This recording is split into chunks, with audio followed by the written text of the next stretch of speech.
Ya, mari sekarang kita belajar bagaimana cara membuat garis energi atau yang dalam bahasa Inggris disebut energi gradient line. Yang pertama misalkan ada bak pada bagian hulu dan ada bak pada bagian hilir yang disambung dengan beberapa pipa, 3 jenis pipa yang berbeda diameternya. Nah, di sini kalau kita lihat berarti kehilangan energi yang terjadi itu kan selalu ada dua. Yang pertama itu kehilangan energi primer, yang kedua kehilangan energi sekunder. Nah, kehilangan energi primer pasti akibat dari gesekan pada dinding pipa tersebut.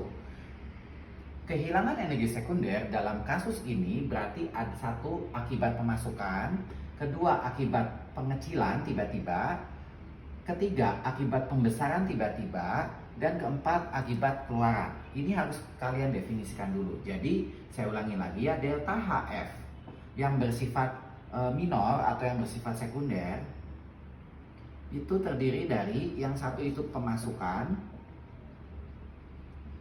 yang kedua itu adalah pengecilan tiba-tiba, lalu yang ketiga adalah pembesaran tiba-tiba, lalu yang keempat adalah keluaran.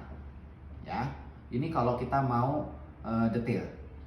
Nah, jadi kalau kita mau menggambar, pada prinsipnya gradien itu atau garis aliran itu dari sini sampai ke sini pastinya ya.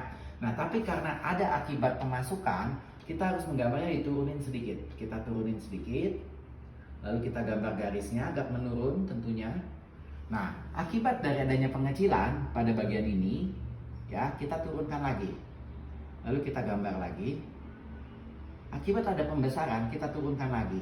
Lalu kita lanjutkan lagi garisnya sampai di titik ini. Nah, ini gambar garis energi. Untuk mengetahui berapa nilainya, karena HF sekunder itu ada totalnya. Jadi di sini kita bisa simbolkan ini itu adalah, saya akan gambar garis lurus-lurus dulu ya supaya kita nggak bingung. Ke samping sini.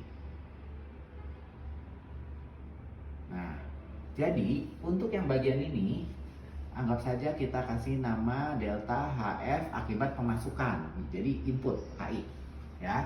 Dia mempunyai nilai, mempunyai rumus sendiri. Kalau dia masuknya siku 90 berarti koefisiennya 0,5 dikali V kuadrat per 2G. Kalau bentuknya setengah lingkaran juga ada koefisiennya masing-masing, nanti dicek ya.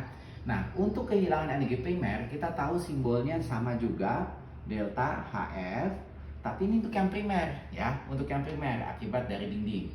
Untuk yang sekunder kita masukkan lagi di sini delta HF sekunder gitu. Untuk yang primer lagi kita masukkan lagi di sini delta HF primer 2. Ini saya primer 1, pipa 1, pipa 2. Sekunder juga sama, masukkan lagi, dan akhirnya kita juga punya di sini delta HF pipa ketiga. Nah, jadi totalnya buat adik-adik harus ketahui apa aja, kita ulangi ya.